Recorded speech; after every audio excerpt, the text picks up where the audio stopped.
Hi, this is Katherine from Wellness Institute of Neurodevelopment, and I would like to share with you today a presentation on auditory processing disorder from an educator's point of view. I have been a special education teacher and in the education field for over 20 years and received a master's degree in special education in 2017.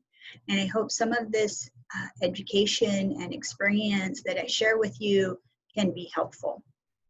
So what I want to talk to you today about is auditory processing disorder. And for some people, it's clearly a problem of hearing. But for others, the actual hearing or listening difficulties that arise from APD or auditory processing disorder are much more subtle and far less disruptive than affects those same auditory difficulties that have on other life skills, such as learning, language, spelling, reading, socializing, and problem solving. When two overlapping tasks are processed, they hit like a bottleneck at a central processing stage that prevents simultaneously processing of those two tasks. And this pattern provides conclusive evidence that the processing order at the bottleneck, and at least a part, is determined by the arrival times. So basically, when you have two simultaneous tasks, you can't do them both. So the one that you do is the one that got there first. What APD can look like is your child zoning out, like they aren't paying attention to you, but actually they are focusing very hard to ignore all the distractions around them. It can also look like refusal because they often don't want to participate in reading out loud or spelling activities, and requiring more time. They require a very high level of organization to complete a task and almost can't function if there isn't one. It can also look like, frustration. I can't do this. I can't understand. When it's slower to understand the processing of information, it's better when it's paired with visuals, but it still needs to be repeated several times and very slowly. It can appear that they're uncoordinated, because if the auditory processing disorder affects both hemispheres of the brain, it can affect the motor skills. And then also they can have difficulty taking notes because, listening, processing what you're saying, and then actually writing all of that down takes an immense amount of effort.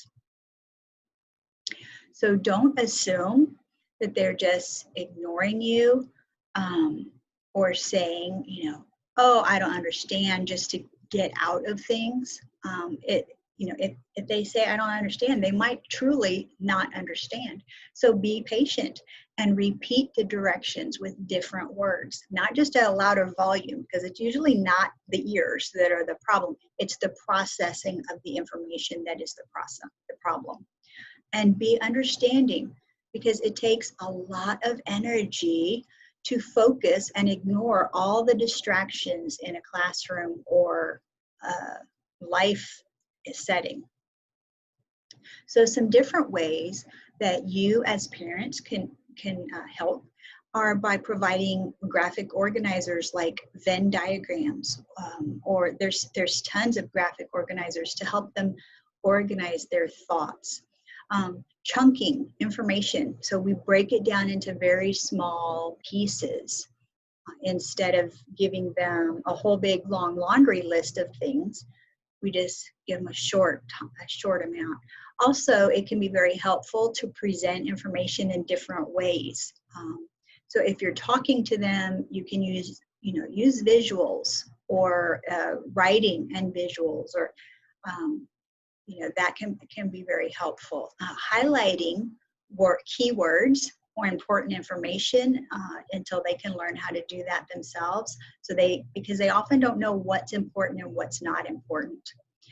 Sequencing, repeating often different phrases help put them in order. Okay, and also checking that they honestly understand what you say.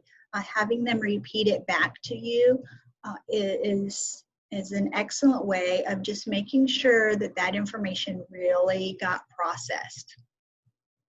Sometimes they're still going to misunderstand the directions on what you say, but they think they do.